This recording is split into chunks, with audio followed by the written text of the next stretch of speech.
Ayan, umaga na naman. Kagising ko ay dumiretso na ako dito sa pinto namin para buksan yung pintuan namin. Kasi sabi daw nila kapag binuksan mo daw yung pinto ay pumapasok daw yung grasya. At pumunta naman ako dito sa aming pagsasaingan kasi para sisindihan ko yung kahoy na paglulutuan ko. Kasi kahoy lang yung gamit namin dito kasi wala kaming gasol dito sa tinitira namin kasi umuupa lang kami dito sa pinagtitira namin sa kapatid ng mama niya. At dito na nga ay matagal pa nga ako nakapagsindi dito kasi matagal nasisindihan yung kahoy na ginagamit ko sa pagsasaing.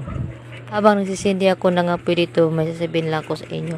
Ito pala yung first voiceover ko at pag-edit ng video ito kasi hindi naman ako masyado nag-vlog or nag-i-edit ng video. Tinitesting ko lang kung ano ba talaga yung lalabasan ng i-edit mo kasi talaga madali ang mag-voice over at mag-edit ng video mo kasi ulit-ulit mong pakinggan yung pag-voice over mo kung tama na ba o hindi kasi di talaga madali ang mag-voice over kasi mahirap gawin talaga lalo na't kapag first time mong mag-voice over at mag-edit ng video mo hindi talaga madali, promise. Hay, ano ba naman ito? Ang hirap talaga kapag ikaw ay magvo-voice over. At ito na nga, balik na tayo dito sa aking pinagsisindihan na apoy dito sa kahoy na ito. Medyo nga natagal muna ako sa pagsisindi ng apoy dito kasi matagal. Apoy yung pinagsisindihan ko kasi medyo natagalan lang talaga ako dito. At ito naman,